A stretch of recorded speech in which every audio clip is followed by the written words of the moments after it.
Yun guys, nandito tayo sa gitna ng kalagitnaan ng Bermusa, kung saan naghahatawan ang mga nagbibisikleta oh.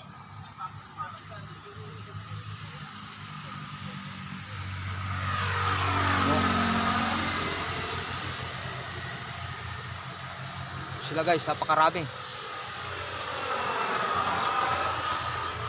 So yun guys, malungkot. Naputulan tayo ng kanina, nakikipagratratan tayo kanina. So yun. Wala ka pang float, hindi na. So yun guys, iniwan ako ng kadina ko. Nawala. Nawala yung kadina guys. Iniwan tayo, wala na oh. Oh. Paano tayo tatakbo niyan? Lakad tayo niyan oh. So yun guys, tips ko sa mga nagbabike, check nyo yung kadina nyo kung okay pa ba o hindi na, kasi ganyan mangyayari sa inyo. Malayo yung lalakarin natin, walang bike shop dito sa kalagitnaan ng Bermusa. So yun, di ko alam yung kadina ko pala guys, 3 years na. So ginagamit natin yung bike to work araw-araw dati oh. Tapos ganyan oh. So solid naman, kaya lang nandito tayo iniwan sa gitna ng Bermusa.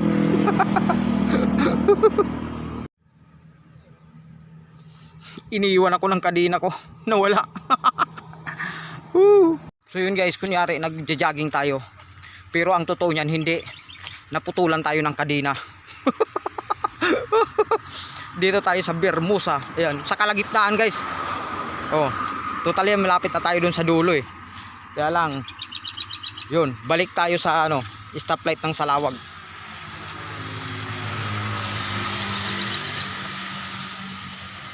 Ulak oh. Wala.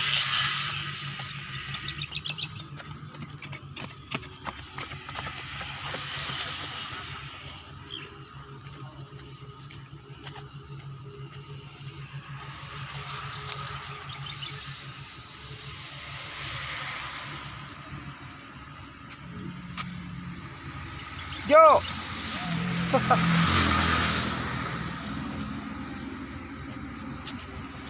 Yun.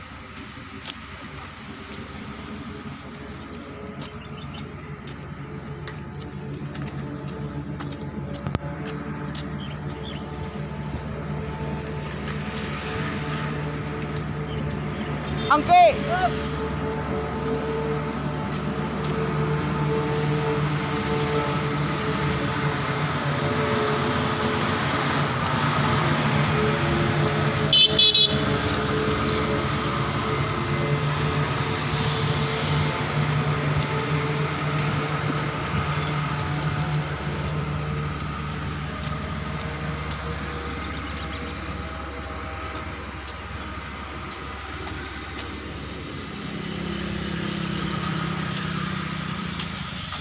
Ang totoo niyan, naputulan tayong kadina.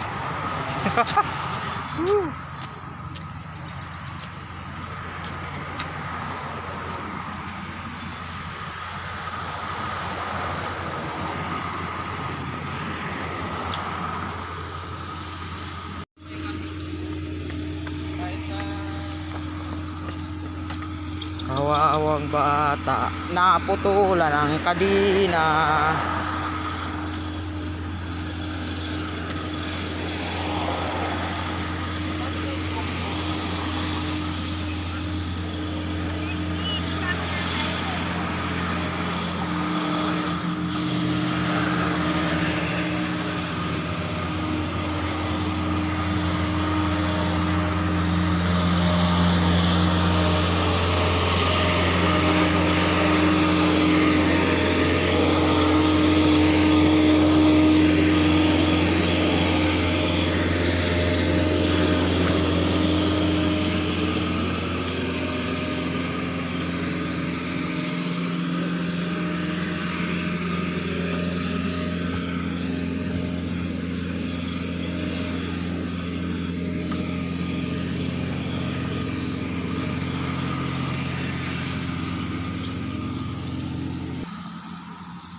haba nito guys. Siguro mga 3 or 2.5 kilometers hanggang dulo. Mga gano'n. Kasi nasa gitna tayo eh. Totally malapit na tayo dun sa sa Birmusa. Dun sa may tambayan. So kaya medyo malayo-layo to. Dun tayo lalabas sa stoplight ng Salawag. Salawag stoplight doon. Sa Masaito Homes yan. Ito ang nangyayari guys pagka yung bike nyo ay basta lang kayo sasampa, hindi nyo chinichik na yung pala ay na ang kanyang kadina ay sobrang overuse na siya. Ganun ang mangyayari. Kung wala kayong tools na pangkabit, sigurado lakad abutin nyo ganito. Para tayo nagmarathon. So ito guys yung ito guys yung mga karatrata natin kanina oh. Yan oh.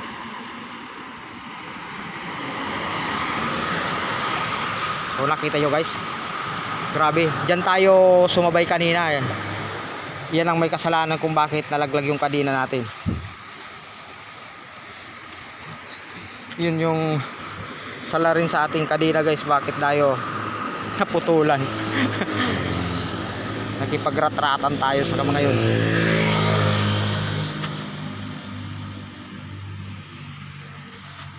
So lakad hanggang stoplight. Ang layo pa nito.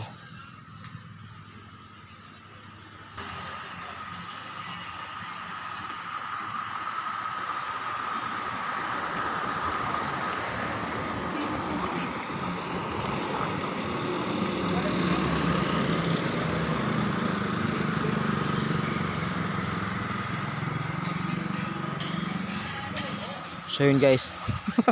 Nakakainggit. Tayo naglalakad, sila nagbabike.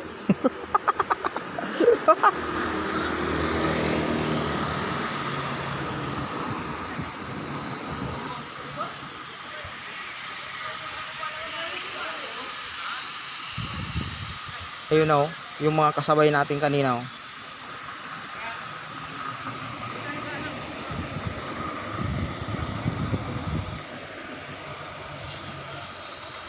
Yun guys, palusong. Sasakay tayo sa bike. Palusong eh.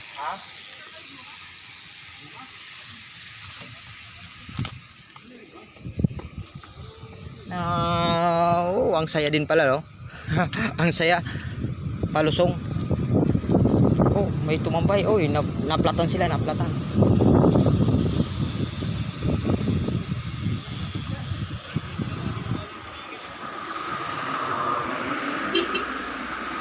Patay nga ito yung pag-patch naman. Dapat pala hindi tayo na Merino. So yun, tumigil tuloy. Tumigil tuloy guys, na Merino kasi tayo. Na Merino. Ayun. Hanggang doon na lang. Wala nang lusong. Hanggang dito lang to.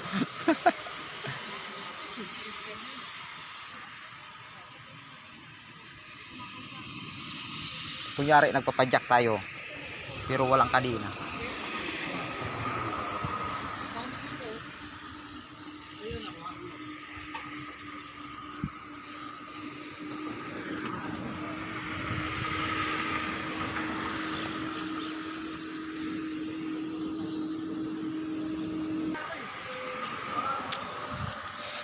Yun guys, nakikita nyo yung dulo na yan. Malayo pa yan. Layo pa yan. May isang liko pa yan doon.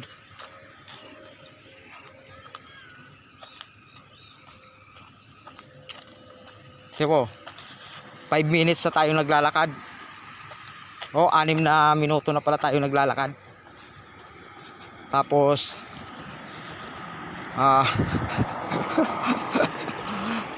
nandito pa lang tayo sa gitna. Gitna pa rin to. Oh.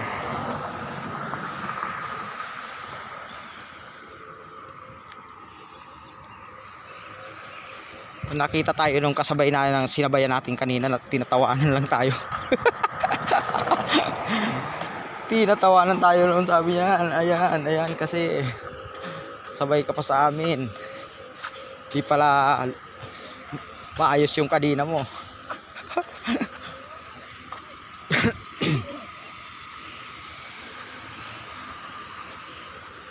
Kakabit natin yung bagong kadena. May bago tayong kadena dun eh. So kakabit natin yun. Kaya lang yung sprocket natin, tingnan natin kung magmamatch dun sa isa. So babawi ako next time. Oh.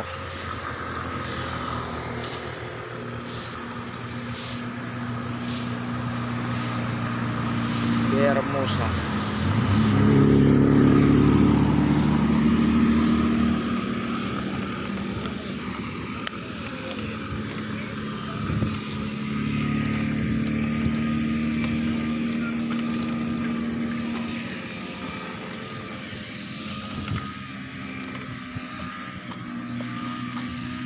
Lilipat tayo sa kabila, malilim dun.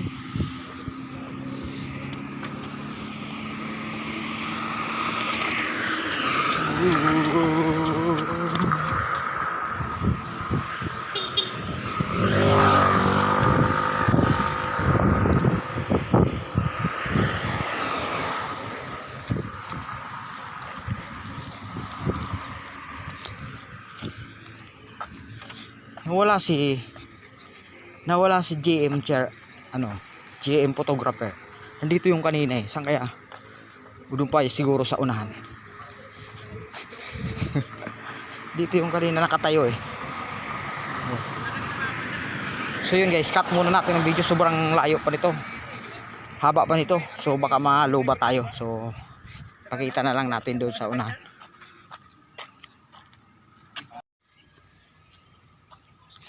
Yun guys, yung kantong yun, lililikuan ng mga sasakyan yan. Diyan tayo liliko, kakaliwa tayo dyan. So medyo nalalapit-lapit na yan. Nalalapit-lapit na yan sa katotohanan.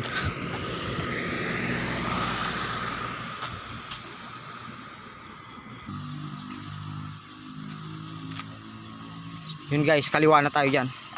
Aray ko, nakikita mo na ba yung building na yun? Yun. Yung building na yun, dyan tayo lulusot. Stoplight na yan ang Salawag. Kala nyo lang malapit yan, layo nyan.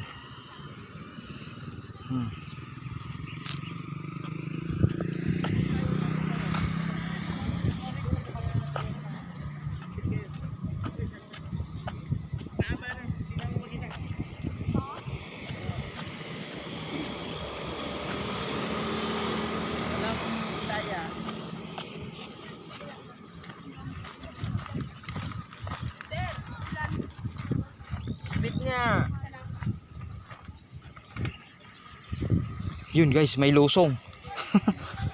Sasakay tayo sa lusong. Yan. Yang liko na yan, yan papunta sa unahan na yan. Medyo nalalapit na tayo dyan.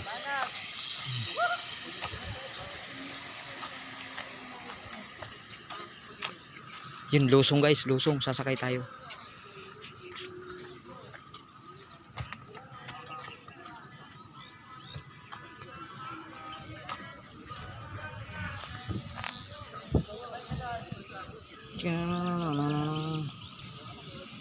May mga nagtatambay sa tulay.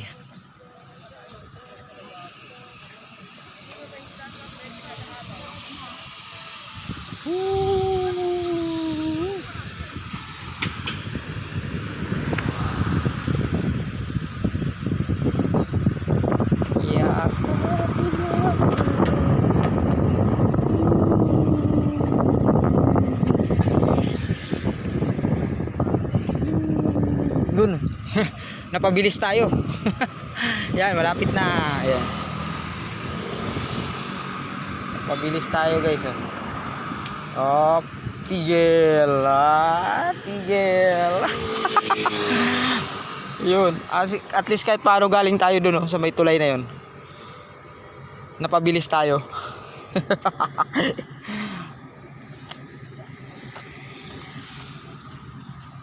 Malapit na tayo sa guardhouse guys.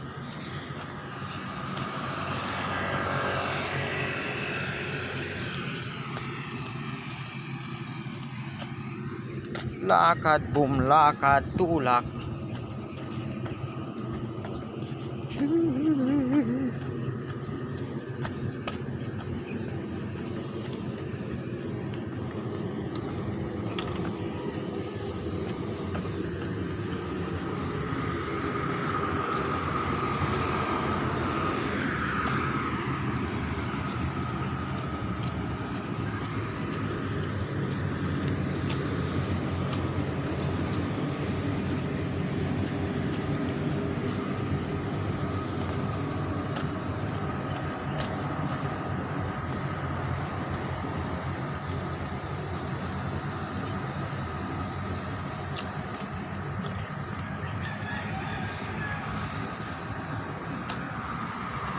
Yun na tayo guys.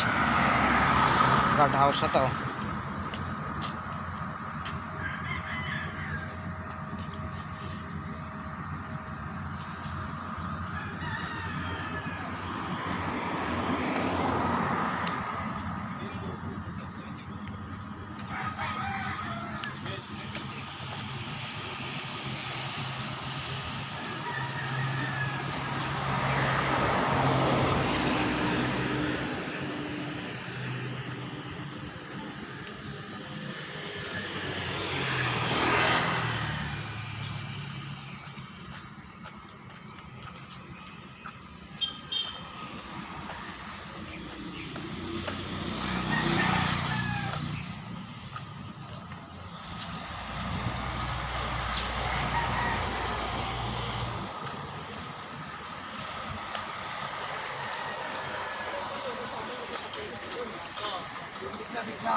Guys, andito na tayo.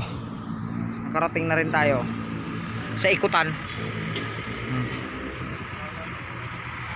Yan, palabas na yan guys, yung doon. Papunta doon, palabas na yan, highway na yan. Stoplight sa Lawag. Yan. Dito tayo sa ikutan, oh.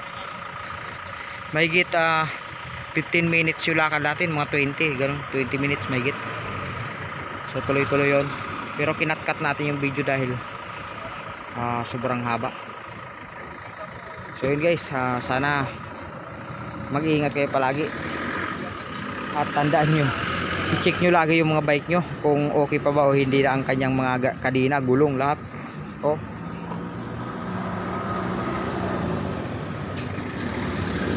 iniwan tayo ng kadena.